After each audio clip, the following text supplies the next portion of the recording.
Izquierda Unida de Santa Cruz con ATAC.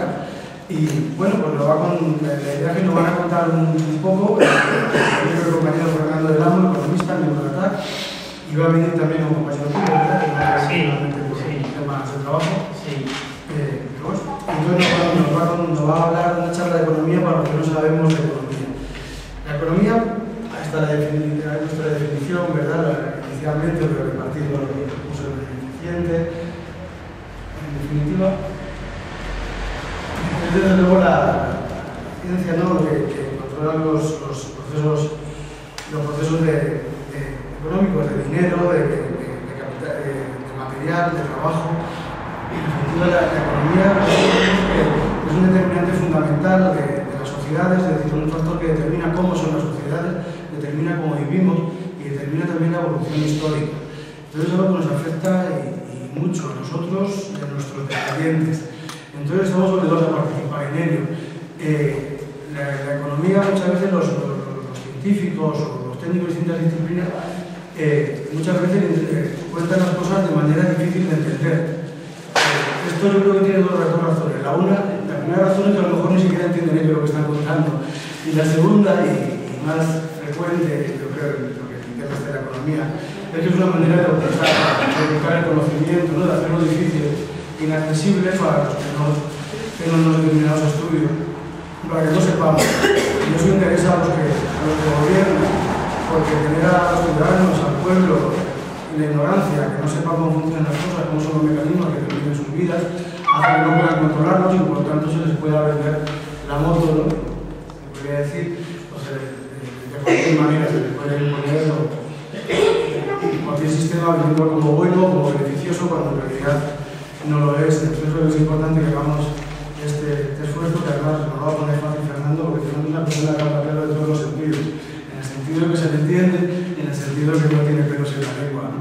Entonces creo que esto va a ser algo bastante ameno y que vamos a ir aquí sabiendo algo que no sabíamos y por lo tanto siendo un poco más fuertes y teniendo un poco más de poder para cambiar las cosas y para que nos dejo con Fernando. Bueno, buenas tardes. ¿Se escucha, no? Sí. Vale, perfecto. Bueno, primero os cuento un poco cómo ha surgido esto, ¿no? Entonces, hará como un año más o menos, una compañera nuestra de ATAC de Azuqueca, que era profesora de instituto, pues nos dijo que por qué no montábamos un módulo para que ella pudiera enseñar economía a sus chavales, ¿no? Entonces yo cogí su correo y le respondí diciendo que por qué no cogía y ella nos hacía la programación sobre lo que teníamos que hacer. Lógicamente cuando le mandé el correo pues ya dejamos de tener noticias de ella porque ya no nos programó nada ni nada, ¿no? Pero en la idea de los compañeros surgió la historia y dije, coño, ¿por qué no montamos una cosilla así? Y entonces esto ha surgido con esa idea, lo hemos hecho ya en Talavera, donde empezamos, lo hemos hecho en Toledo, lo hemos hecho en Tomelloso y lo hemos hecho en Cuenca, de momento. Y tenemos pensado hacerlo pues, en el resto de sitios de Castilla-La Mancha donde nos vayan llamando, ¿no? El curso está montado en 3 o 4 sesiones según, ¿no? La primera sesión es una introducción sobre qué es la economía y si es la economía una ciencia, ¿no? Por así decirlo.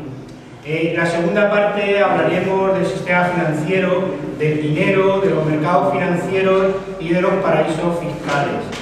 Esas dos sesiones las vamos a ver hoy en este ratillo. El jueves que viene pues hablaremos de la crisis, si estamos ante una crisis económica solo o si además de una crisis económica es una crisis sistémica. Y queda una cuarta parte, que es la pata que hace mi compañero Rafa, que hoy no ha podido venir por sus historias de trabajo, que son sobre alternativas y modelos económicos alternativos. Es ahí donde hablamos de la economía del bien común, de las teorías del decrecimiento y de las teorías del buen vivir de Latinoamérica. Así es como está montado el curso, la charla. Yo siempre empiezo preguntando si hay algún economista en la sala, porque vamos a hablar de cosas que a lo mejor a los teóricos de la economía no les gusta, ¿no? Pero bueno, que no suele haber, no suele haber. salvo el que habla, por los azares del destino, el resto pues no. Bueno, la idea es que se entienda, sobre todo, ¿eh? Entonces, a lo mejor se queda un poco bajo de nivel y eso, pero luego en el debate y en las preguntas pues podemos hablar de cosas que os interesen. Aprovecho para hacer propaganda y publicidad antes de empezar. Ahí en la mesa tenemos una serie de libros. Está el libro de alternativas, hay un libro sobre la crisis y otro sobre las pensiones. Son libros que la verdad es que están bastante bien. Los vendemos al precio de 2 euros los gordos y 1 euro los chicos. O sea que con toda libertad a vuestra historia. Bueno, y ya una vez hecha la publicidad, pues empezamos con la historia. Cuando uno llega a la Facultad de Económicas, estudia una asignatura que se llama Introducción a la Economía. Y lo primero que te dicen el primer día que apareces por allí es la definición de economía. Y la definición que dan de economía en el libro es esta, exactamente. Es una ciencia, machacan con el concepto ciencia, que estudia la asignación eficiente de recursos escasos. La historia esta de los recursos escasos, que tan de moda está ahora, pues esto solo lo vamos a ver el primer día de clase, porque luego a lo largo de la carrera no nos van a volver a contar que los recursos son escasos. Que bueno, como veremos, la ciencia económica se basa en la idea del crecimiento. Esto que lo repiten también constantemente ahora con la historia de la crisis, que para salir de la crisis hay que crecer, y hay que crecer para salir de la crisis, y estas historias. Entonces, esta visión de la ciencia económica pues es una visión un poco pues aislada del contexto del resto de las ciencias sociales, de la historia, de la geografía, de la psicología, de la sociología. Los economistas van un poco, como veremos después, a su bola. Luego, pues bueno, eso, como ya os digo, la escasez de recursos es una milonga, porque luego nos dicen que el avance tecnológico va a superar con creces los problemas de escasez de recursos. Y el lenguaje económico es un lenguaje matemático, básicamente. Con esto la economía lo que pretende es ponerse el traje de ciencia y dar un poco de dogma científico a lo que no dejan de ser ideas ideológicas sobre la realidad. Y también, por ejemplo, y de la física. No sé si alguno de vosotros veis la serie Big Bang Theory, si os suena. Sí. Pues el Sheldon, por ejemplo, y toda esa gente son los que ahora lo están petando en Wall Street, para que nos aclaremos. Son los físicos, los físicos cuánticos, los físicos teóricos, los que se lo están llevando crudo en Wall Street, porque el modelo científico de la economía está basada en algo que se llama logaritmos y ecuaciones. Y ellos, que son los que crean las ecuaciones, son los que crean los programas de ordenador que permiten el movimiento financiero. O sea que si os queréis dedicar a la finanza en Wall Street, no estudiéis economía, que no vais a comer un colí, estudiar física teórica, y si sois un poco chalados como Sheldon, seguramente tendréis mucho futuro. Yo, como ciencia, como definición, daría más bien esta definición de economía, mucho más cercana a la realidad. Una ciencia o un saber, más bien, que se encarga del proceso social, hay que quedar claro, la economía tiene mucho más sentido cooperar que competir. La ciencia económica se basa en la competición, el modelo que nos dicen es el del modelo de competencia perfecta, cuando realmente todas las ciencias sociales y todos los que nos decimos desde chiquititos a la gente que cooperar tiene más futuro. Si la raza humana, si el hombre y la mujer ha evolucionado de esta manera, no ha sido porque ha competido entre ellos, sino porque ha cooperado, se ha ayudado. Esa idea de solidaridad, de cooperación, es la base, por ejemplo, de la economía del bien común que defiende Christian Felber, por ejemplo. Bueno, entonces nos podemos hacer esta pregunta, ¿por qué conviene saber economía? Y hay una economista, Joan Robinson, que era de la escuela keynesiana de finales del siglo XX, que lo tenía muy claro. Y decía eso, decía que el principal motivo para estudiar economía era no ser engañado por los economistas. Eso es lo fundamental. y os voy a poner un vídeo muy cortito que resume claramente cuál es la esencia de este curso, que es este. Esto un poco lento,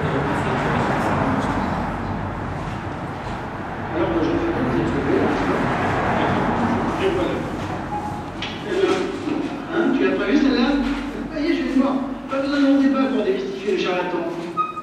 Esa es la idea del curso. Si no lo habéis, lo ponemos otra vez. Alors, aujourd'hui, vous êtes voyant, n'est-ce pas?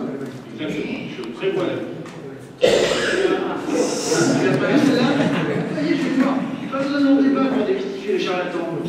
Imaginaros si podría llevar una búsqueda cada vez que un economista del Fondo Monetario Internacional, del Banco Central Europeo, de la Fundación de Caja de Ahorros, predice que vamos a crecer un 1,5 cuando el resultado realmente no es ese. Pues esa es un poco la idea de este curso.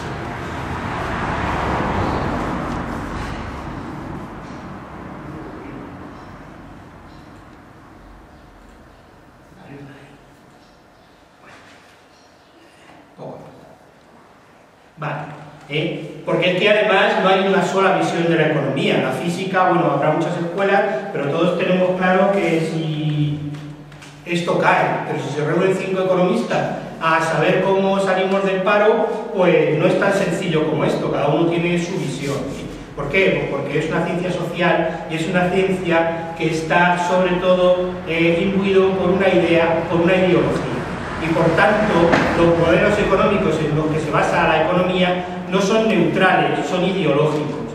Y os voy a poner otro vídeo que demuestra claramente cómo un señor que se supone que tiene que saber cómo se arreglan las cosas, que es un tío que se supone que está preparado y que las cosas que dice se supone que están basadas en un modelo ideológico y en un modelo económico serio, pues se atreve a decir chorradas como la que vais a escuchar ahora sin sonrojarse, ¿no? Este señor es el presidente de la patronal bancaria, Miguel Martí, por cierto, el único que ha defendido esta idea del contrato único, que se le ocurre para salir de la crisis por cosas como esta.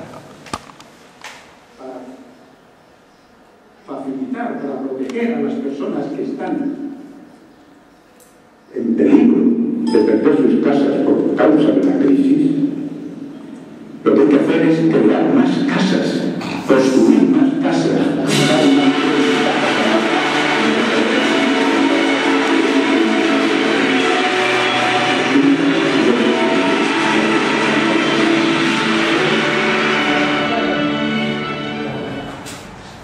¿Veis? Este señor lo dice, vamos, como es el presidente de la patronal bancaria, a ver quién le lleva la contraria, ¿no? Y esto lo dice y detrás hay un modelo económico que sustenta lo que este señor dice, ¿no? Entonces, pues, y esta es la realidad del mundo económico.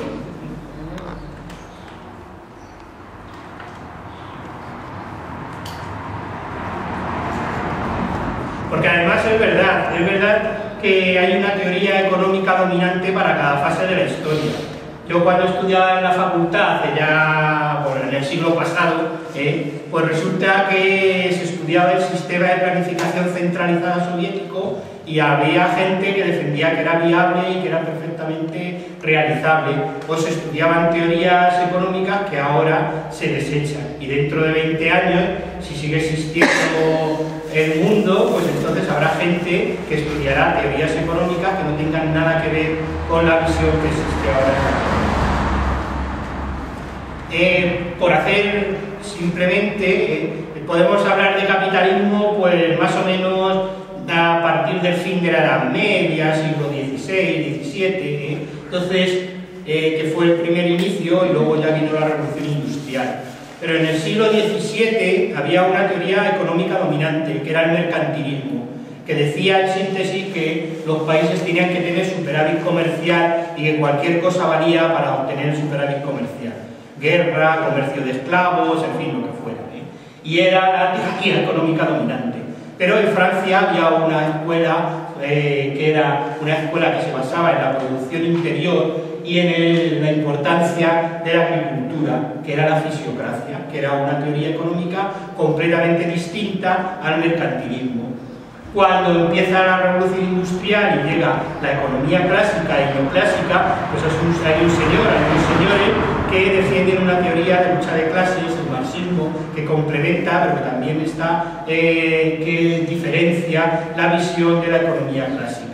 Cuando se cae la economía en la crisis del 29, surge una teoría económica distinta, el keynesianismo, una teoría económica que defiende la intervención del Estado en la economía para garantizar un bienestar a todo el mundo. Pero también existen otras teorías, como el monetarismo, que iban en contra de esa visión. Y ahora en la actualidad tenemos nuestra economía, nuestra economía de casino financiero, y con una teoría económica que es la dominante, que es el neoliberalismo, pero con una serie de teorías que se contraponen a esa visión. Por tanto, la economía no es un dogma único, sino que es, como corresponde a un saber social, un dogma en el que la ideología y las visiones pueden ser distintas. El mundo en el que ahora vivimos pues, se puede resumir fácilmente con una ecuación tan sencilla como esta. Los avances tecnológicos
Conducir es un acto de enorme responsabilidad. Haremos que disfrutes con el aprendizaje. Concienciarnos en la mejora de la seguridad vial. Fomentar la conducción segura y eficiente. Con nosotros lo conseguirás. Nuestra experiencia en la enseñanza a futuros conductores es nuestro mejor reclamo. Visítanos y lo comprobarás.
decir tres principios principales. El primero es que es la frase típica, que hay que facilitar la competencia. Competir es mejor que cooperar. Al contrario de lo que suponemos en el resto de ciencias sociales. No solo ahora hay que competir, sino que nos venden términos que, por ejemplo, competitividad, que es un término todavía más dramático que el de competir, porque es subir al escalón siguiente. Por eso nos hablan que el modelo que se estudia normalmente en la carrera es el modelo de la competencia perfecta. El modelo de la competencia perfecta no existe, porque es un modelo que prevé que puede haber libre entrada en las empresas, que todas las empresas tienen los mismos derechos y la misma información, que el precio de una unidad se acerca mucho al coste que cuesta producirlo, que no hay distorsiones en la demanda, que todo funciona perfectamente, que no hay dominio ni control de mercado. Ese es el modelo que se enseña a todos los estudiantes de economía como un modelo principal de la economía. Y ese es el modelo que la gente que controla el mercado y que impone sus condiciones nos dicen que es el que hay que llevar a conseguir. Otro de los principios en los que se basa el sistema neoliberal es que todos tenemos el mismo nivel de acceso a la información. Y lo dicen así tan sencillamente.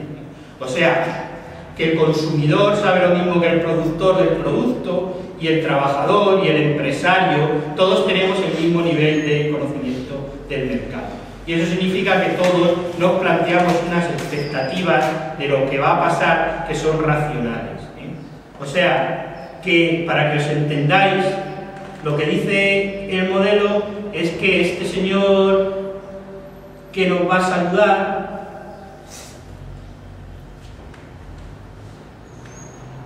Good evening to everyone at the Euromoney Award dinner in London tonight. I am Emilio Botín, chairman of Banco Santander. If you are here... Bueno, dura más, pero bueno. Este señor que nos acaba de saludar tan alegremente,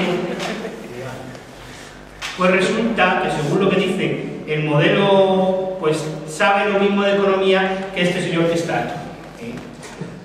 Eso es lo que nos dicen y eso es lo que nos venden y eso es lo que el modelo transfiere. Como es lógico, pues esto es una solemne... Podemos tener el mismo nivel de inglés, no digo yo que no, pero no tenemos el mismo nivel de conocimiento del mercado ni el mismo grado de información económica. Eso es. Y luego hay muchos más, ¿no? Bueno, otro de los principios de los que se basa el modelo neoliberal es la paridad certera o el ceteris paribus, que esto tiene mucho que ver con la filosofía que hay detrás de las medidas de política económica que nos venden. Todo esto está basado en un laboratorio, pues entonces imaginaros al señor de Guindos con una bata blanca, allí con sus matraces de whisky y de Coca-Cola, intentando cuadrar la teoría económica que nos va a vender. Y entonces resulta que su idea es que la medida económica la va a tomar y va a partir de un supuesto, que el resto de las variables no se modifican. Es decir, que vive en el mundo de ceteris paribus. Por eso y porque también son interesadas, por eso todas las medidas de política económica que se toman con este sistema están condenadas al fracaso más absoluto. Luego lo veremos en el vídeo, ¿no? Pero ahí está muy claro.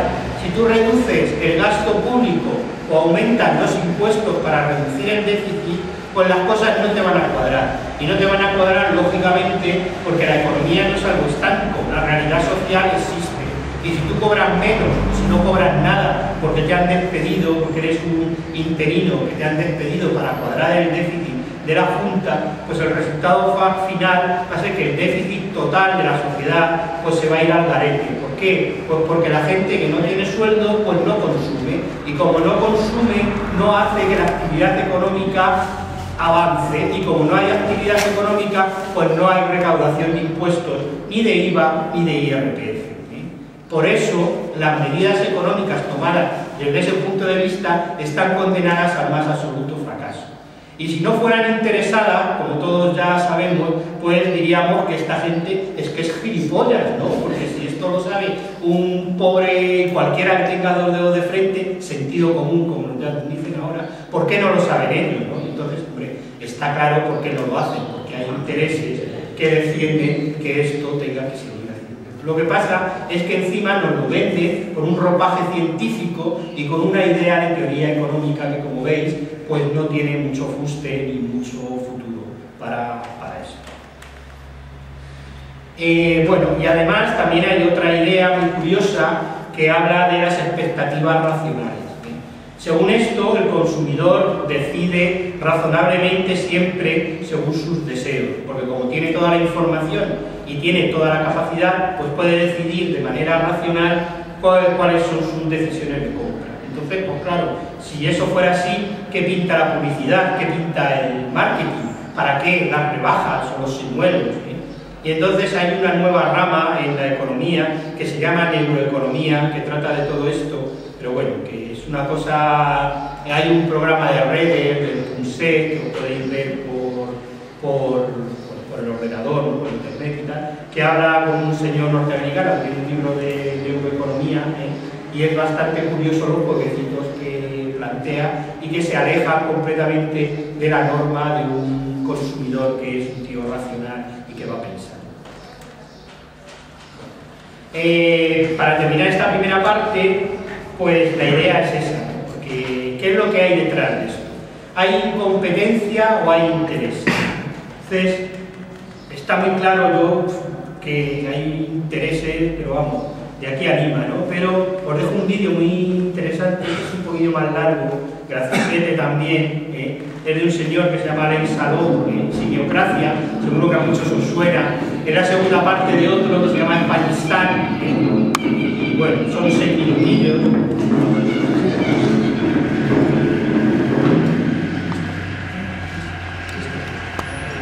¿Qué es una simiocracia? Para tener la respuesta, retrocedamos antes al año 2008. Tras años de bonanza, la burbuja inmobiliaria financiera estalló. La bolsa se desplomó y la inmobiliaria Martín Sazadesa protagonizó la mayor quiebra de la historia de España, dejando un agujero de 7.000 millones de euros a sus acreedores, en su mayoría bancos y cajas, que tuvieron que joderse y apañarse con su inmenso stock de suelo y viviendas sobrevaloradas. La economía empezó a resentirse y a lo largo del año 1 millón de parados se sumaron a la cierto, y España no lo preocupa para el regocijo de muchos, especialmente los jugadores que podían facturar las primas por su victoria en Austria, sin que la Hacienda española rascara un céntimo. Llegó el 2009 y el presidente, en un arrebato keynesiano, anunció un ambicioso plan de estímulo, incluyendo 8.000 millones de euros destinados a obra pública, que en su mayoría acabarían gastados en renovar aceras. El economista Keynes se revolvió en su tumba. ¡Así no! Desgraciadamente, la economía continuó empeorando y las cuentas del Estado empezaron a tambalearse. Y es que incluso el viejo truco de emitir deuda se estaba poniendo jodidamente difícil. Y para colmo, nuestra prima de riesgo se disparó. Al año siguiente, Zapatero acabó con la paciencia de los líderes europeos, que, teniendo tener que rescatar a España, le propusieron amablemente un giro en sus políticas, y así empezaron las políticas de ajuste, que sentaron de cojones a la economía. Hacia julio, la tasa de paro rondaba ya los 4 millones de personas inactivas. Ah, sí, y se acabó el mundial. El caso es que, si algo estrangulaba de verdad la economía, era la drástica reducción de los flujos de crédito por parte de la banca. Las empresas estaban tratando de lo suyo, sin liquidez por falta de préstamos, con crecientes facturas impagadas por parte de las administraciones y con un consumo doméstico en caída libre, puesto que las familias ya no podían compensar sus sueldos de mierda con más deuda.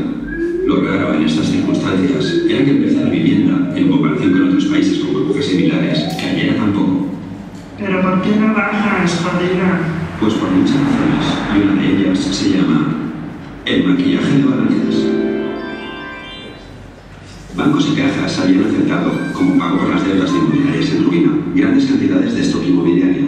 El problema es que si querían deshacerse de ese stock sobrevalorado, debían ponerlo a la venta a precios burbuja, cosa que constaría en sus balances como pérdida, y dejaría en evidencia su maltrecha contabilidad ante accionistas, inversores y competencia.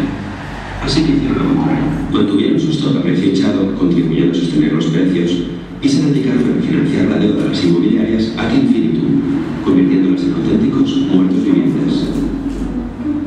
E incluso canjeando la deuda por acciones basura de esas mismas empresas zombies, para dar hacia adelante y a esperar a que la economía mejore, mientras mostraban ante el Banco de España uno de los mejores resultados de la banca mundial.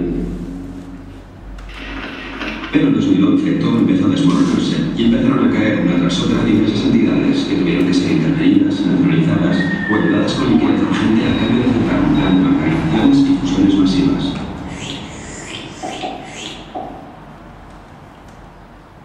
Que conllevaron una reducción de plantilla, pero paradójicamente mantuvieron las cúpulas directivas por duplicado o triplicado. No sabemos si para evitar que algún alto cargo destapara las prácticas cometidas hasta el momento, fruto del clásico triángulo pasional.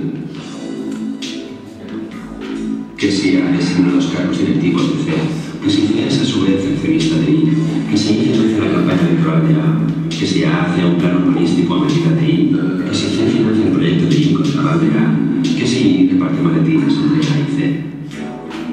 Con la crisis, el amor internacional no cejó, que si no me compras deuda del Estado cuando nadie la quiere, que si el rescato hasta la maravillosa de las cajas, que si el Estado gana comisión de deuda, que si indulto a un alto cargo tuyo condenado a cárcel, que si tú perdonas una deuda millonaria de mi partido, que si te presto la fianza para no ir a prisión preventiva. Por otra parte, algunos sectores que se sobredimensionaron durante la burbuja llevan toda la crisis recayéndoselas para mantener su inviable tamaño, ya sea dejando de pagar Hacienda, recurriendo al rescate del Estado o falseando sus cuentas una y otra vez, hasta convertir el sector público y financiero español en poco más que un atajo de insolventes que se prestan dinero los unos a los otros, haciendo que muchos inversores extranjeros prefieran arrancarse los ojos antes que prestar un solo céntimo a este trupe de muertos vivientes. Mientras, nos acercamos a los 5 millones de parados y sufrimos un déficit descontrolado que obliga a más ajustes. Y ni siquiera el chorro de liquidez del Banco Central Europeo hacia nuestra banca ha conseguido hacer fluir el crédito hacia el resto, puesto que tras 4 años de patada hacia adelante, el agujero a tapar ya es descomunal. Es el problema de no amputar la gangrena a tiempo, que al final la convalecencia se alarga. Habrá quien crea que nos gobiernan astutos villanos que controlan eficientemente nuestro destino. Pero yo soy más del principio de Hanlon. Vamos, que estamos gobernados por inventos. Y apunte otro siguiente.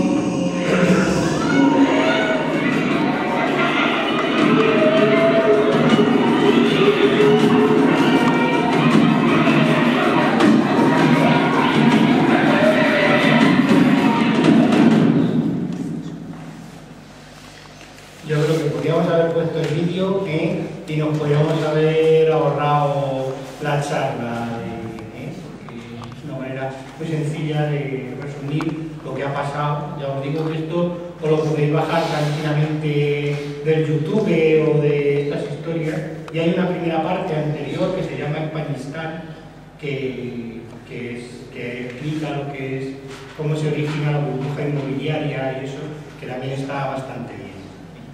¿Queréis hacer alguna pregunta? Con esto, lo que sería la primera parte, pues ya está hecha. O si queréis, seguimos y luego no sea que haya fútbol hoy, o creo que no. Que yo lo busque para que lo hubiera. O sea. ¿En serio? Sí, sí. Una preguntita. Sí. Has hablado de la subida de impuestos. La otra vía que dicen es la subida del impuesto a las riquezas y la de la renta al capital. ¿En qué podrían mejorar ahora mismo? Claro, también es igual, ¿no? Cuando nos hablan de que suben los impuestos, pues claro, lo que nos cuentan es a quién nos suben los impuestos, ¿no? Que es siempre a los mismos, ¿no? Suben el IVA, pasan el IVA del 18 al 21%. El señor que hablaba en inglés compra una bolsa de pipas y le cobran un IVA. Tú compras una bolsa de pipas y pagas el mismo IVA. Luego está claro que ahí hay una grave injusticia. Entonces, no hay que subir los impuestos. Lo que hay que hacer es que los impuestos sean efectivamente más justos, ¿no? Y para eso, pues, tienen que pagar pues, los que no pagan, que son, lógicamente, los que más tienen, como todos podemos saber. Por eso, si tú ganas €1 de tu esfuerzo y eres un profesional que tienes un buen sueldo, pues te van a gastar un tipo sobre la renta que será superior al 40%. Pero si tú ese euro lo ganas especulando en el mercado financiero sin un puto sudor, pues el impuesto que te van a poner como mucho va a ser el 21%. Luego está claro que hay una grave injusticia. Si además eres un tío hábil y la tienes en una SICAV, pues entonces de tus beneficios pues no pagarás nada hasta que no el 1% de la cantidad. Y encima la SICAV te permitirá comprar y vender en paraísos fiscales de manera que no nos enteremos de lo que haces con tu dinero, que ese es el truco que tiene la SICAV, aparte de solamente el 1%. Por tanto, si los impuestos fueran justos, no habría falta subirlos a los de siempre, sino que tendrían que pagar lo que no pagan nunca. ¿Por qué no se hace eso? Hombre, está muy claro por qué, pues porque la gente que no gobierna pues está del otro lado y no del lado que estamos nosotros. Yo que lo veo así de sencillo. ¿En alguna otra? Sí. Me pregunto una reflexión, ¿no? Esa disyuntiva de todas estas cosas que funcionan tan mal, ¿cómo es posible? Los que diseñan las políticas y los que nos gobiernan o son malos o son tontos, ¿no? Es una cuestión de intereses, es una cuestión de incapacidad. Y yo creo que quizá hay una tercera explicación. Escribió Susan Jones hace bastantes años un libro que era La religión del crédito, que probablemente es el libro que hablaba sobre todo de las políticas del Banco Mundial y del FMI, pero lo que venía a decir es que también otra razón es una cuestión de fe ideológica. No sé, igual me confundo, yo seguramente conozco a muchos compañeros tuyos economistas con buenos conocimientos técnicos buenos, que no están en absoluto en el bando de los ganadores, sino que son clase media como cualquiera de nosotros, no están en fortuna, ni mucho menos, y que se lo creen a pie juntillas, defienden a pie juntillas este modelo económico que a ellos les está haciendo polvo como cualquiera de nosotros, ¿no? Y son incapaces de ver las contradicciones del sistema como esas que nos han mostrado antes, ¿no? La mentira que supone que la información es igual para todos, la mentira que supone que las oportunidades son iguales para todos en el mercado. Esa tercera posibilidad también existe, entonces. Pues sí, claro. Una fe, la definición de fe es una creencia irracional. Pues sí, también es cierto, porque si habéis visto la película Inside Job, que va de esto, pues ahí está muy claro cuál es el papel que juegan las universidades muy prestigiosas manteniendo este sistema. O hace unos días pues había una polémica en el mundo económico porque había dos economistas muy famosos, Reinhardt y Rogoff, que habían creado un modelo a través de tablas de Excel, ¿no? Que luego, claro, resulta que todo esto funciona en una cosa tan estúpida como las tablas de Excel. Pues resulta que ellos no habían hecho bien las tablas de Excel, se habían equivocado. Y entonces resulta que las conclusiones de su modelo tenían una relación entre la deuda pública y el crecimiento. Y decían que cuando un país superaba el 90% de deuda pública era la catástrofe absoluta. Pero resulta que eso estaba basado en unos planteamientos de Excel, en una tabla de Excel, que era una puta chapuza y que estaba mal hecha. Pues nadie había tenido la idea de ponerse a comprobar si esos datos de Excel estaban bien o no. Pero todo el mundo había seguido esta teoría de estos dos, de este señor y de una señora, que además son lógicamente premios Nobel en economía y toda la pesca, y entonces por eso nos machacan con la idea de que estamos viviendo una crisis de deuda pública y que la deuda pública no tiene que superar un tal porque esto supone una ruina para la economía. Y todo eso, pues es lo que tú dices, que hay mucho de fe en todo esto. Y se dio cuenta un estudiante. Se dio cuenta un estudiante. Sí. Se dio cuenta un estudiante. Un becario probablemente que diría, joder, estoy puteado, pero sí. Pues eso es, o sea, es que claro que hay fe ciega en esto, claro, sí. Bueno, vamos con la segunda parte de la historia, vamos a hablar del dinero. Bueno, esto lo vamos a hacer un poco, pero bueno, igual que la idea del primer curso es que cooperar es mejor que competir, la idea básica del sistema financiero es que para que el sistema financiero existe tiene que haber confianza. Eso lo escuchamos y lo machacan, la confianza. Veremos un vídeo de un señor que dice que nos gobierna en el que hablará de la confianza y de la importancia de la confianza. Porque si no hay confianza, pues podemos tener situaciones como la Alemania de los años 20. En la Alemania de los años 20 la inflación llegó a ser tan grande que, como veis ahí, y no es de coña, que es cierto, los niños jugaban con fajos de billetes. Y los barrenderos se dedicaban a barrer el dinero de las calles, porque no tenía valor. Tal es así que a nosotros en la facultad nos contaban una anécdota que iban dos señoras al mercado y una llevaba en una cesta el porrón de billetes que necesitaba para comprar una barra de pan. Y se pararon a hablar en una esquina, la mujer dejó la cesta en el suelo y le robaron. Y lo que le robaron fue la cesta y le dejaron los billetes en el suelo. Para que veáis donde puede llevar la historia del dinero si perdemos su confianza en él.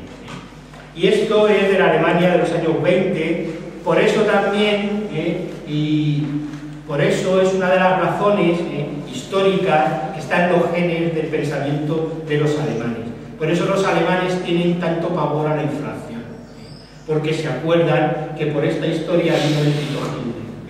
Entonces es una cosa seria, y por eso cuando la cabrona de la Angela Merkel no hace nada más que repetir que lo que hace falta es controlar los precios, no sé qué, una de las razones que pueden justificar su idea pues es que no lleguemos a una situación como esta.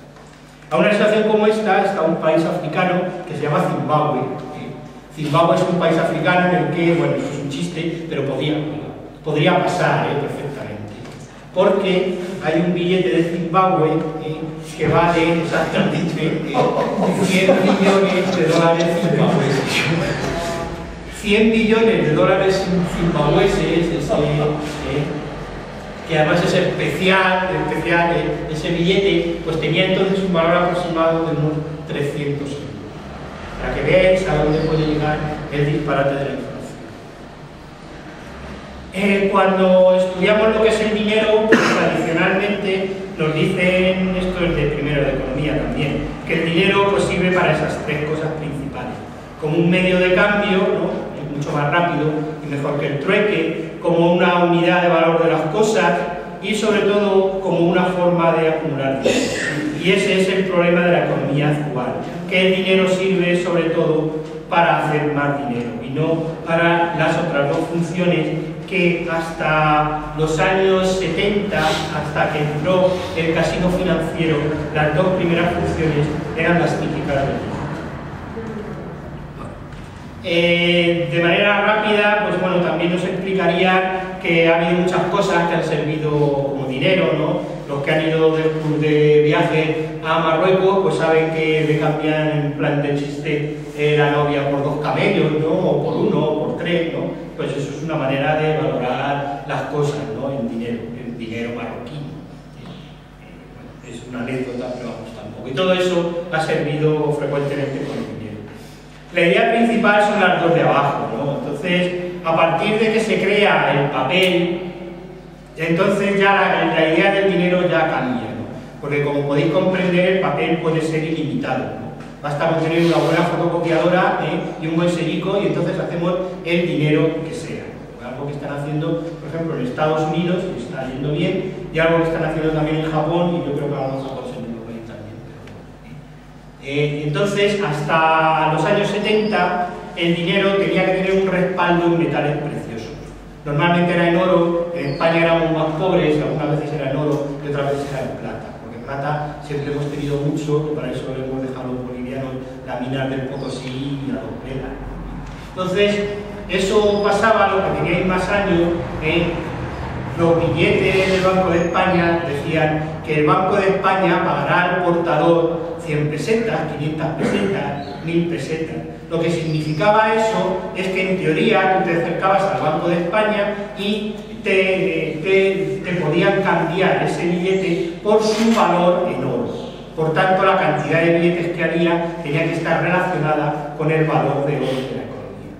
Eso terminó en los años 70, Nixon acaba con eso, y entonces a partir de ahora el valor del dinero es la confianza que la gente tenga en él.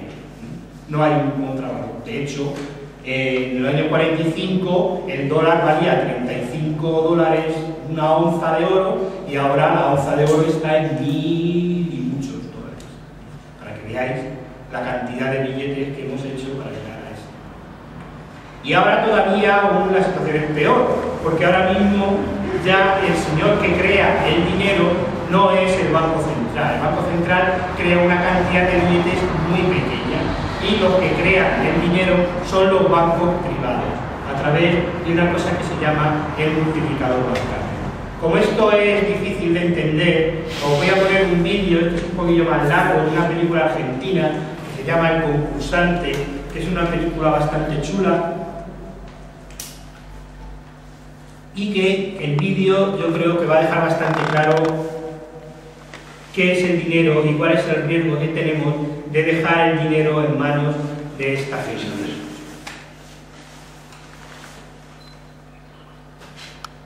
Es argentina, entonces no hablan mucho. Yo tengo gallinas y usted tiene un huerto con tomates. Yo quiero tomates y usted tiene huevos. ¿Qué hacemos? Un intercambio. Un simple intercambio. Por ejemplo, un huevo por cada tomate. Así eran las cosas al principio. Se oye. Pero claro, a veces sus tomates eran mejores y a veces peores. O tal vez yo quiera comprar un caballo y no tenga muy claro cuántos huevos necesito. Pero si usamos como referencia, por ejemplo, es un simple ejemplo, un poco de oro. El oro es bonito, brilla y no hay demasiado, pero es valioso. Así que podemos hacer una tabla de conversión. Si una docena de huevos vale lo mismo que una pepita de oro y un caballo cuesta 100 pepitas, es fácil saber que un caballo vale lo mismo que si no se de huevos. Sencillo, ¿verdad? El oro se convierte así en moneda de cambio. Para simplificar.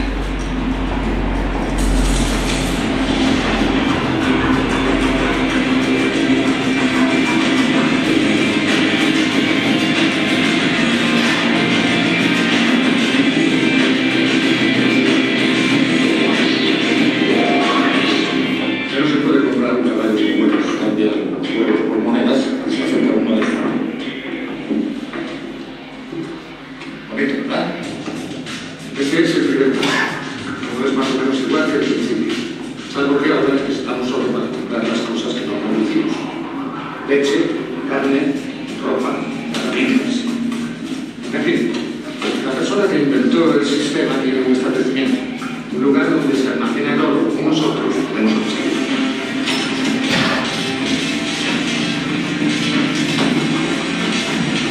El hombre es un altruista, claro, no quiere vendernos el oro, basta con prestarnos.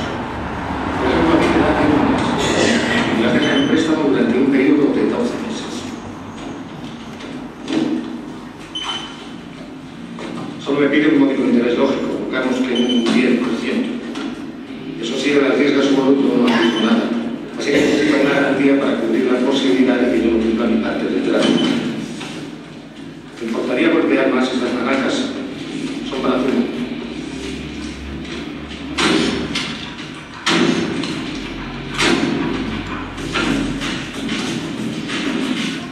En su caso, si también tiene oro, para su huerto.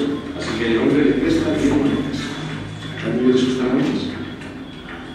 No. Usted sigue con sus tomates y sus zanahorias. No se tiene que deshacer de nada para seguir comerciando. Solo tiene que devolver al banco 11 monedas al cabo de un año. Las 10 que le prestaron y sin interés. ¿Cómo? Bueno, tengo un huerto, puedo vender mis productos. Y tiene usted todo un año. Solo si no cumple, el banco se quedará con el huerto. ¿De acuerdo? No hay problema. No hay problema. ¿Cuál es el problema?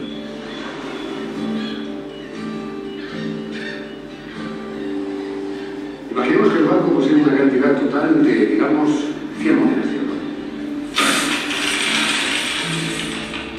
Que es la cantidad total de oro que existe. 100 monedas, y una más. Además del hombre bueno, existimos otras 10 personas. Usted, yo, un herrero, tal vez un par de ganaderos, una costurera. 10 personas en total. Todos necesitamos oro para comprar y todos hemos pedido un préstamo. 10 monedas para cada uno. Un total de 100 monedas.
Comentario.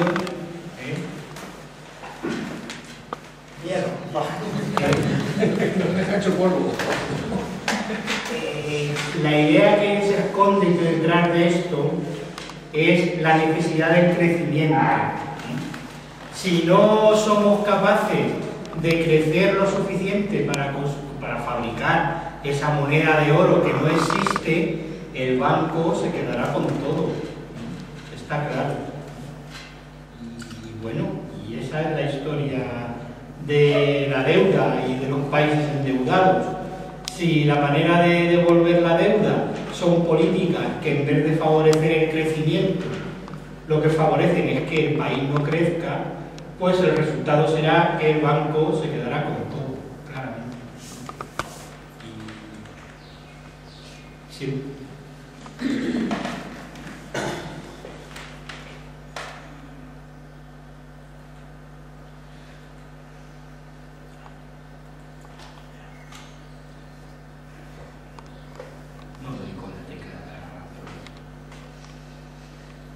Por eso, el sistema financiero no puede estar en manos de estos señores, tiene que estar en manos de la ciudadanía, tiene que estar controlado.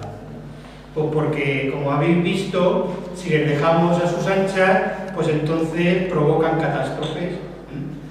Pues está muy claro que el capitalismo mata, solo hay que acercarse a cualquier país del tercer mundo. Por ejemplo, Bangladesh es un ejemplo muy claro de que el capitalismo mata.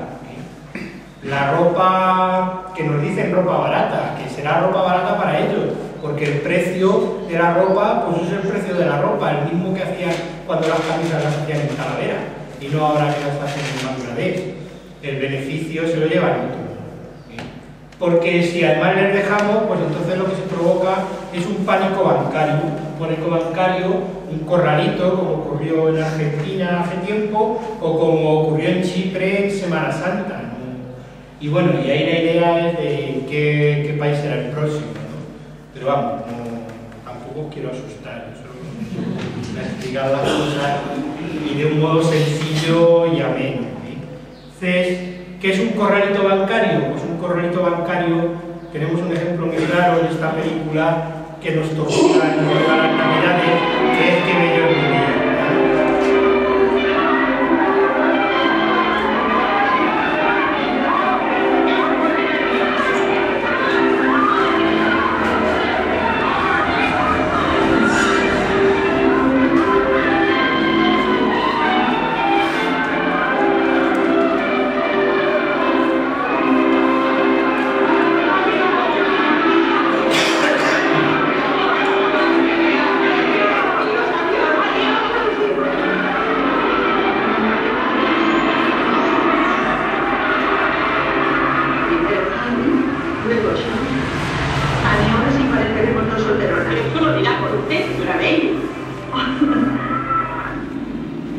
Si alguno de vosotros ve un desconocido por aquí, soy yo. Mira, alguien está conduciendo el coche. Aquí tenéis, lo ha mandado a ver el policía, para que viajéis hacia la felicidad sobre todo. ¡Fíjate! ¡Champán! ¡Qué bueno es! Por cierto, ¿habéis pensado ya dónde vais a pasar la luna de miel, muchachos? ¿Dónde vamos? Mira, aquí está el dinero, Bernie. Toma cuenta los money. ¿Es mujer de un contrabandista? ¿Sabes lo que vamos a hacer? Lo vamos a gastar todo. Una semana en Nueva York, una semana en las Bermudas, el mejor hotel, el champán más viejo, el caviar más caro, la música más apasionada y la mujer más guapa. De acuerdo. ¿Y luego qué? ¿Y luego qué, amor? Luego, ¿qué importa?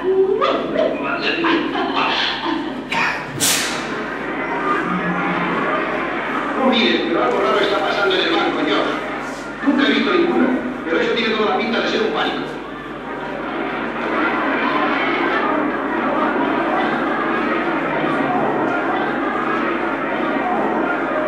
Ernie, si quieres dinero del banco tendrás que darte prisa. No vayas. Un momento, Lina. Por favor, no nos detengamos, Lo George. veré seguida, vale.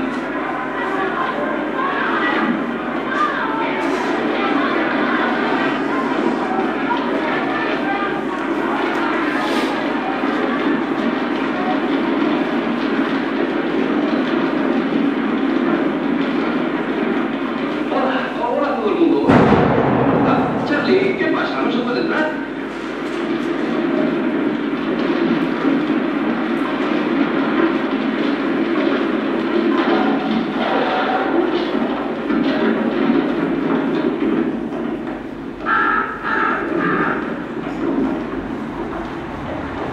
¿Qué es esto, tío Billy? ¿Una fiesta?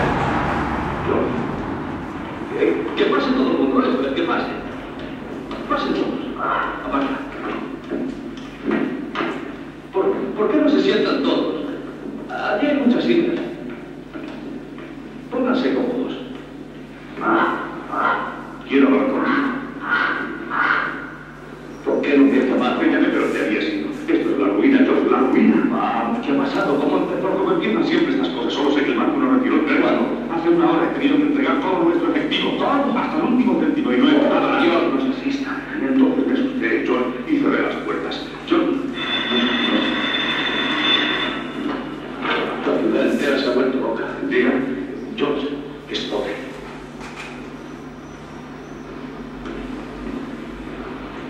Diga, George, corre el rumor de que habéis cerrado las puertas, ¿es cierto? No sabes cuánto me alegro. George, me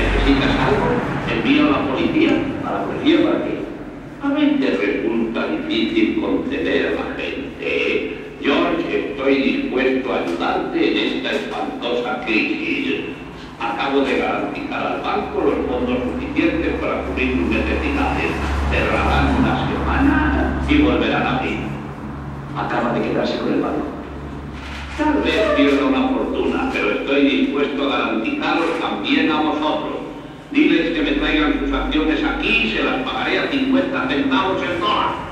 No pierde ninguna ocasión, Pues esta se la va a perder. Si cierran las puertas antes de las 6 de la tarde, no las volverán a abrir.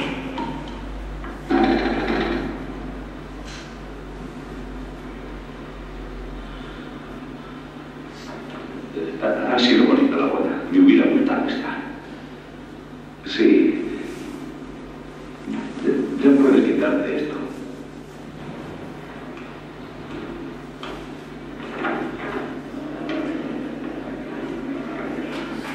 Escuchad, os aseguro que las cosas no están tan mal como os han informado.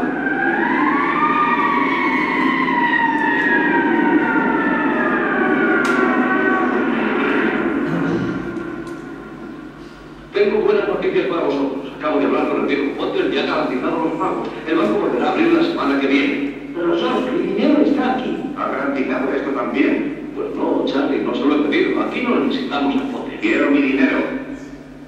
Charlie, no. Tú tienes una idea equivocada. Crees que tengo el dinero en una caja fuerte. El dinero no está aquí. Está en la casa de Joey junto a la tuya. En la casa de los Kennedy, en la de la señora McLean, en centenares de casas.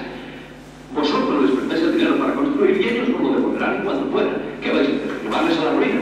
Yo tengo $242 aquí y $242 no van a arruinar a nadie.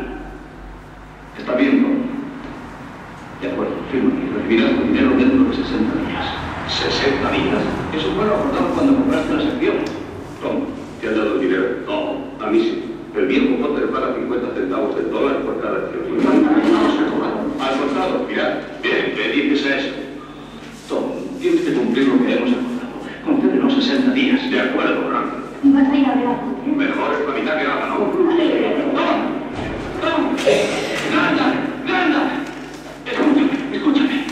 Escuchadme todos. Os suplico que no lo hagáis. Si Potter se hace dueño de nuestra empresa, no podrá construir su legado en esta ciudad. Ya se apoderado del banco y de la línea de autobuses y de los grandes almacenes. Ahora viene con nosotros. ¿Por qué? Es muy sencillo, porque les tomamos en su negocio. Ese es el motivo. Y porque quiere que sigáis viviendo sus chamitos pagando la renta que él os exija. Joey, tú viviste en una de sus casas, ¿verdad? Ya lo has olvidado lo que te exigió por vivir en aquel barracón. Y tú, ¿te acuerdas del año pasado cuando las cosas no te iban bien y no podías pagar los plazos? No perdiste tu casa, ¿verdad? ¿Crees que Potter te hubiera dejado seguir en ella? No comprendéis lo que está ocurriendo. Potter no vende. Potter compra. ¿Y por qué? Porque nosotros tenemos pánico y él no. Por eso está haciendo grandes negocios. Créanme, podemos solucionar la situación. Pero hemos de estar unidos. Hemos de tener fe unos en otros. Pero mi marido hace un año que no trabaja y necesitamos dinero. ¿Cómo viviremos hasta que el banco No puedo dar de comer fe a mis hijos. ¿Cuánto necesitas? ¡Hey! Aquí hay $2,000. Con esto nos arreglaremos hasta que abra el banco. A ver, Tom, ¿cuánto necesitas? $242. Son imprescindibles hasta que no cobramos $242. Aquí los tienes. Esto sale a mi cuenta. Tu cuenta sigue abierta. Esto es solo un préstamo. ¿De acuerdo? Ahora, yo tengo $300 aquí, George. No, a ver, ¿cuánto te hace falta este carro al banco? ¿Cuánto necesitas? Supongo que unos $20. $20, eso es otra cosa. Bien, gracias. A ver, señora Thompson, ¿cuánto le hace falta? No se preocupe, ¿cuánto le hace falta? Me arreglaré con 20. $20. Te firmaré el No tiene que firmar nada, sé que me los recogerá en cuanto pueda, conforme. ¿Y usted, señora Davis? ¿Puede darme 17.50? Y Dios la bendiga, pues claro que puedo dárselos. Aquí tiene 17.50. 7, lo vamos a conseguir. 6, hoy no tendremos que pagar. 5, 4, 3,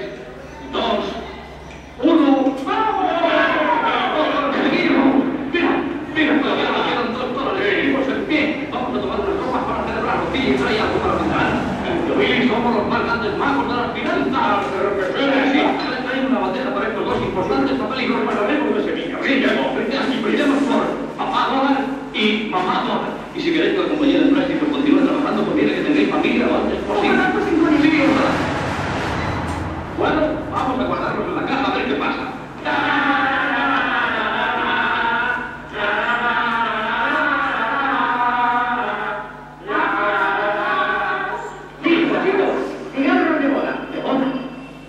Se me olvidó si estoy casado. ¿Dónde está Mari? ¡Mari! Pobre Mari, tengo que tomar el tren, pero el tren se ha marchado ya. ¿Estará Ernie todavía? ¿Vamos con su taxi? John, te llaman al teléfono. Oye, ¿quieres ponerme con mi mujer? Seguramente estará en casa de su madre. La señora Bailey está al teléfono. No quiero hablar con la señora Bailey, sino con mi mujer. La señora Bailey, pero si es mi mujer, hablaré desde aquí.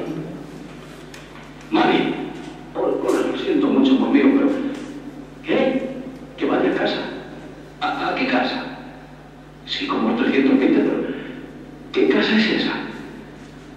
El del Wardrobe. A James Stewart le sale bien porque James Stewart, pero bueno, es un ejemplo muy claro, ¿no?, de lo que es un pánico bancario. Y claro, eso, pues a ver, hay que evitarlo.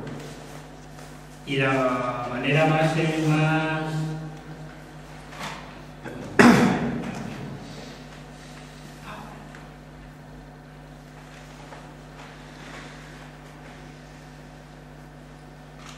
¿Izquierda del todo? ¿Izquierda del todo? Izquierda del todo. ¿En la derecha? Aquí. Bueno, pues ya casi que estamos terminando. Entonces, para evitar esto, desde que empezó la crisis, pues ha habido muchas maneras de ayudar a los bancos. Ahí está la tabla por bancos, más o menos, bancos y cajas, y la cantidad de millones de euros que le hemos dado a los bancos con esta idea. Todo esto hasta diciembre del 2011, porque nos vendieron cuando lo del rescate y no rescate, que no se había hecho nada para ayudar a la banca. Ahora lo vamos a escuchar, y realmente pues es mentira, porque todas estas cantidades, que son nada menos que casi 3.000 euros por cada uno de nosotros, pues se lo hemos dado desde el año 2009, en el que empezó la crisis del mejor sistema bancario del mundo. Y además hay un sistema de liquidez del Banco Central Europeo que presta directamente a los bancos a un tipo de interés muy bajo, y entonces los bancos lo que hacen con ese dinero es comprar la deuda pública que el gobierno emite para pagarle la deuda a los bancos, como hemos visto en el círculo este que hemos visto anteriormente. Pero a mayor porcentaje, ¿no? Sí, claro. El tipo de interés que le presta el Banco Central Europeo es de menos del 1%, el 0,5%, y ellos pues se lo prestan al gobierno español pues a un tipo de interés cercano de la famosa prima de riesgo, que fue cerca del 6 cuando pasaba y que ahora pues está en el 3. Está en el 3 y pico porque estamos inundados de dinero, que nosotros no vemos un puto duro, estamos inundados de dinero por todas partes, porque Estados Unidos está dando a la máquina del dinero para salir de la crisis, Japón está dando a la máquina del dinero para salir de la crisis, y el Banco Central Europeo está dando a los bancos un mogollón de dinero para, en teoría, salir de la crisis. Por eso hay tanto dinero en el mercado y por eso las primas de riesgo de las deudas están bajando, porque no saben qué hacer con ello y entonces pues se dedican a comprar deuda pública en los mercados financieros, porque les resulta que al fin y al cabo está garantizada por el banco o por el Estado que sea. Por eso las primas de riesgo están cayendo, no porque estemos, como decía el otro día Rajoy, que las cosas funcionaba bien, ¿no? La cosa iba a empezar a marchar. En realidad eso es lo que justifica esa bajada de la prima de riesgo. Después de todo ese chorro de dinero las cosas seguían mal y entonces pues habría que hacer un rescate, no rescate, ¿no? Como nos machacaron con esa idea. Y esto pues ocurrió en junio del año pasado, antes de que empezara la Eurocopa, y todos nos acordamos del discurso que nos dio justo antes del inicio de la Eurocopa. Y con el objetivo de conseguir el Yo no voy a entrar en debates nominalistas. Yo lo único que quiero decir es que Europa va a poner a disposición de las entidades financieras españolas que lo necesiten una línea de crédito que las entidades financieras tendrán que devolver. Eso es exactamente lo que hay. Esto no tiene nada que ver con la situación, no puede entrar en otras situaciones de otros países. Esto no tiene condicionalidad macroeconómica para nuestro país y hay condicionalidad para quien recibe el crédito, que son las entidades financieras. Pero entrar en debate nominalistas, en fin, creo que no tiene ni el más mínimo sentido. Lo que hay es una línea de crédito para las entidades financieras españolas. Ganó la credibilidad del proyecto europeo. Ayer ganó el mundo del euro. Ayer ganó la solidez de nuestro sistema financiero y ayer ganó lo que más nos importa para conseguir crecimiento económico y empleo, es la posibilidad de que vuelva a fluir el crédito a las familias, a los emprendedores, a las pequeñas y medianas empresas, a los trabajadores y autónomos, para que todos ellos puedan desarrollar sus iniciativas, mantener o crear sus empresas y al mismo tiempo crear empleo. A mí nadie me ha presionado. Ahora, no sé si debería decir esto que voy a decir. El que he presionado he sido yo. Porque yo quería una línea de crédito para resolver el problema muy importante que está en todo el mundo sabe. Entonces me dice, si esto es tan bueno, ¿por qué no se hizo antes? Pues ya me gustaría saberlo. Porque hay otros que hicieron esto hace 3 años. Y yo ya he dicho en alguna ocasión que esto se debería haber hecho hace 3 años. Pero, como todos sabemos, las cosas son como son y no como nos gustaría que fuesen. Y entonces tenemos que tomar las decisiones. Bueno, ahora, ya me gustaría a mí que se hubiera hecho antes. Pues esa es la idea. Este señor...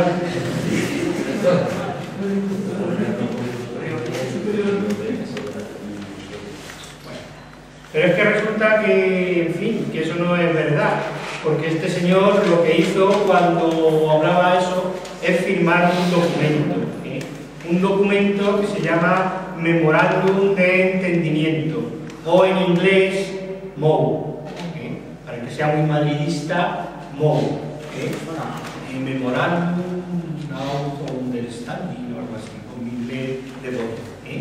Y en ese memorándum que es exactamente este documento,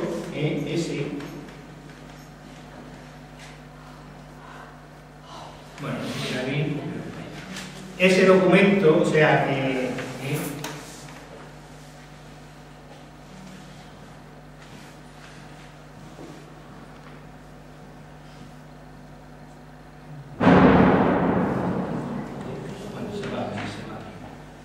este es el memorándum de entendimiento. Esto fue lo que firmó el señor Rajoy cuando el 25 de junio del 2012, el día antes de irse a ver el primer partido de España de la Eurocopa. Este documento, para que veamos el nivel de democracia que tenemos en España, no se ha debatido en el gobierno, en el Congreso de los Diputados en España. Sin embargo, ese documento sí que se ha debatido en el Parlamento en el Parlamento alemán y en el Parlamento holandés, y de una traducción del holandés es de donde está el documento ese. Pues, en síntesis, lo que dice el documento este es que, bueno, en primer lugar, el documento afecta a los bancos primeros, que son los 4 que andaban peor, Cajamar, el entramado de Bankia, más Nueva Caixa Galicia y Cataluña Bank, los 3 o 4 que están ya nacionalizados y que, bueno, Bankia ya sabéis que no vale nada, ¿no? Aunque en bolsa no sé por qué ha subido, bueno, no sé por qué, pero bueno, es pura especulación, pero, y eso ya nos está costando y está dentro de las condiciones del memorándum de entendimiento. ¿Te han metido a Blesa esta tarde en la cárcel? Efectivamente, han metido a Blesa esta tarde en la cárcel, sí. Yo la verdad lo siento por los presos, porque se les va a llenar de gente de muy mala condición en las cárceles, la verdad. Y porque, bueno, yo lo siento porque hay que alimentarle a costa de los españoles. Sí. Bueno, de todas formas, eso es. Bueno, y sobre todo, no solo obliga a esos bancos, obliga al resto de los bancos, pero también obliga al resto del país. Porque hay una condición que está ahí establecida, que es que hay que pedir permiso para cualquier medida de política económica que tenga algo que ver con el sistema financiero. Es decir, cualquier tipo de medida de política económica que se tome tiene que ver con el sistema financiero. Y así, por ejemplo, cuando de la plataforma y con la ILP de los desahucios, a este señor que hablaba antes se le ocurrió una ocurrencia de un decreto para que los desahucios no fueran tan graves, tuvo que pedir permiso a la Troika para poder llevar a cabo esa medida. Y por ejemplo, ahora el gobierno andaluz ya ha sacado un decreto de expropiación de viviendas a los bancos, pues la Comunidad Europea, la Troika, dice que les ha mandado una carta al gobierno español preguntando que cómo se toman medidas de política en España sin contar con ellos. Por tanto, la realidad tozuda es que desde ese momento somos un país rescatado y un país sometido exactamente igual que Grecia y que Portugal. ¿Y cuál es el otro? Irlanda, en el mismo nivel que eso. Italia no está intervenido porque Italia tiene dos empresas muy grandes que son la mafia y la Ciudad del Vaticano, que le impiden que ser tomado como un país normal, ¿no? Por eso les dejan funcionar a sus anchas. Y de ahí, de eso, pues sale el comisario del mercado de la Unión Europea y se saca la ocurrencia del contrato único, porque eso está en el programa del Pacto del Euro que estuvimos hablando hace un año y pico, y está también en este memorándum de entendimiento. Y por eso nos machacan por las pensiones, porque es una de las partes de ese memorándum, de ese documento que hemos visto, que este señor firmó porque estuvo presionando a la Unión Europea. Bueno, vamos a dejar ahora más o menos y vale, pues ahí tenemos unas cuantas líneas de alternativa para intentar huir de esta situación. Lo primero es que lo que tenemos que intentar es no ser esclavos de la deuda. De la deuda pasada, exigiendo una auditoría para que no se produzca, y de la deuda futura. Por ejemplo, y ahí está muy claro, en la Segunda República el alquiler estaba de moda en España, y estaba a niveles europeos. Sin embargo, el franquismo optó por hacernos todos propietarios. ¿Por qué? Porque un señor que es propietario de su casa, pues no se levanta, porque tiene algo que perder. Y eso lo tenemos todos en la mente bien metido. Por eso nos han dicho que alquilar y es tirar el dinero. Y todos, en cualquier urbanización, pues estás allí sentado, y si es un poco de standing, y cuando tengas a alguien que vive de alquilado, pues todo el mundo dice, mira, ahí va el alquilado, como diciendo, ahí va el zurramastroso o el pobre desgraciado. Y esa es la mentalidad que nos han metido. Y luego, bueno, pues todo eso, que ahora lo pagamos todo a crédito, bodas, comuniones, todo lo pagamos a crédito. Y estamos alimentando al señor ese que se está quedando con nuestra moneda de oro. Y bueno, pues eso, otras alternativas son que es necesario, imprescindible, que haya una banca pública. Una banca pública como la que había antes, un banco de crédito local, un banco de crédito agrícola, una caja postal. Yo tenía una beca y tenía una cuenta en la caja postal, y ibas al pueblo que fuera, y si necesitabas dinero, pues el señor que estaba allí, el cartero o eso, pues tenía dos bolígrafos, uno azul para ingresar y otro rojo para sacar. Coño, tampoco hacía falta tanto invento, y las cosas funcionaban. Y ha habido banca pública en España, y hay banca pública en cualquier país europeo, ¿no? Y hubo una banca pública en España que era la del BBVA, el colectivo Argentaria. Precisamente el presidente del BBVA, el señor Francisco González, era el presidente de Argentaria. Y también hace falta una banca pequeña, una banca pegada a la tierra. Y hay tres ejemplos en esta zona, en Mota del Cuervo, Villamalea o Casasibáñez. Son pueblos de Mota del Cuervo de Cuenca, de Villamalea y Casasibáñez son de Albacete, que son pueblos que mantienen una caja rural suya, y eso les ha permitido trampear la crisis de una manera mejor. Y esas cajas, como son pequeñas y se dedican a lo que se tienen que dedicar, prestar a la gente simplemente, pues resulta que tienen un coeficiente de solvencia acojonante, muchísimo más que la del resto de bancos súper grandes que se dedican a jugar a los trileros con el dinero.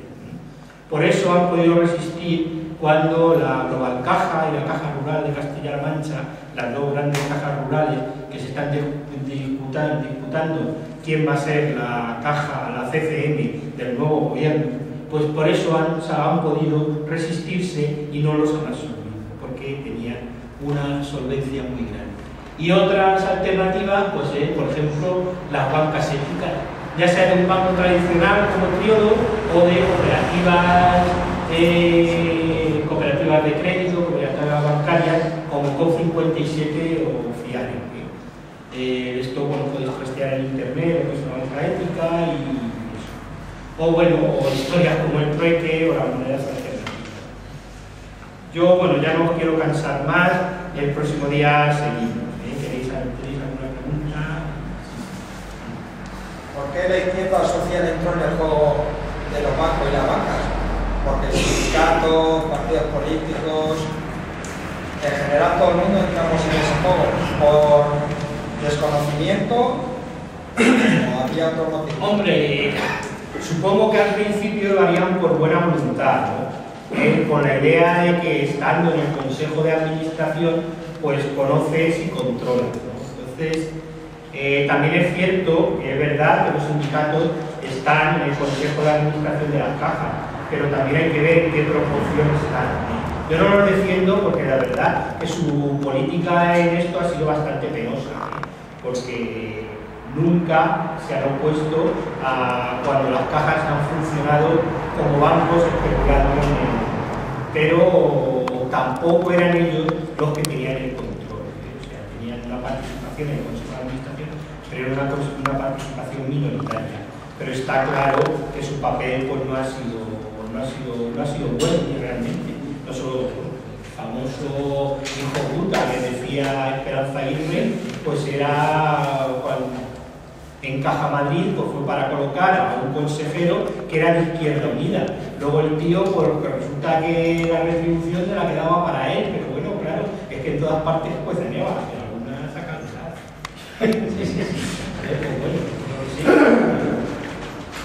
Desde luego, si hubiese hecho el control y si los sindicatos se hubieran opuesto a estas políticas disparatadas de especulación, pues su papel en las cajas hubiera sido el que tenía que hacer. Por este motivo nos castiga mucho la derecha informativa, o sea, los medios de comunicación. Sí, y los castigamos nosotros porque, bueno, que sea de izquierda, ¿no? Porque ya sabemos que si un señor de derecha se lo lleva en puerta, está en su gen, pero nosotros, pues, no es nuestro gen llevárselo en puerta. Entonces nosotros somos súper sibaritas, entonces basta que alguien se salga del camino, como ese señor de Izquierda Unida, Moral para que pensemos que todos los de Izquierda Unida pues, se salen porque este señor lo ha hecho. Igual que cuando estuvo aquí Villaraco, ¿os acordáis? ¿No? Sí, claro. Es que, joder, yo qué sé, vale, o sea, no sé, claro. Eso no quita que seguramente alguno de vosotros seáis de un sindicato y os partís el pecho por los derechos de los trabajadores, como debe ser, ¿verdad? Sí. Pero por un gato que maté, matagatos me llamaron, pues eso es todo. ¿Alguna cosa más? El próximo jueves, pues sí, bueno, existe. Justo lo último de la diapositiva, lo de monedas alternativas, que hace poco, hace un mes o así, de un artículo en el periódico que hablaba de eso, que había, no sé, 10 o 12 monedas alternativas en España, creo que ninguna tenía existencia física, todo virtual, ¿no? Iban contando con el buen rojo y el buen azul, en algún sitio, y bueno, y había unas cuantas, algunas tenían pues, un número ya considerable de personas afiliadas, algunos miles. ¿Tú piensas que esto es una alternativa? Hombre, yo viable, que no tiene sentido? Una compra sola, ¿no? Pero vamos, es un grano que hace granero, claro. Yo creo que sí, que es una opción, pues como otra cualquiera. Por ejemplo, en zonas rurales, pues es una opción interesante para salir un poco del yugo de la deuda y del yugo bancario. grandes ciudades no me veo yo aquí en Fuenlabrada haciendo el trueque, ¿no? Pero sí que utilizando monedas alternativas, ¿no? Pero en el mundo rural, pues claro que tiene interés, ¿no? Aunque yo, vamos, personalmente, yo soy un poco menos este curso normalmente lo solemos dar con mi compañero Rafa, y yo siempre digo que este curso es manchego porque lo da Sancho Panza y lo da Don Quijote, ¿no? Don Quijote no ha podido venir, ha venido solo Sancho Panza, entonces Sancho Panza tiene una visión un poco más realista de las cosas y Don Quijote es un poco más poético, ¿no? Más idealista. Más idealista, ¿no? Va un poco más con un tratamiento más anarquista, más eso. Yo voy con una idea, bueno, ya lo he podido comprobar, ¿no? Entonces, pues bueno, a mí me parece que los 3 puntos anteriores son mucho más importantes que el que de las monedas alternativas, pero no deja de ser una opción también interesante. Bueno, me había traído otro trocito, pero es que yo ya veo que es un poco tarde, ya he visto bocas abiertas y joder, tampoco que entonces, pues si queréis, el próximo jueves empezamos por ahí, hablaremos del mercado financiero y de los paraísos fiscales y luego hablaremos de la crisis, sobre si estamos en una crisis económica o estamos en una crisis del sistema. Y si nos queda algo en el tintero, pues compañero Tomás pues sacará su agenda y tendremos otro día y bueno, la jugada. Muchas gracias por venir, espero no haberos aburrido. Creo que la cosa ha estado lo suficientemente amena como para que comprendáis que de la economía también se puede hablar así, que no hace falta meter un rollo insoportable, ¿no? Y bueno, yo os espero el jueves que viene, que hablaremos de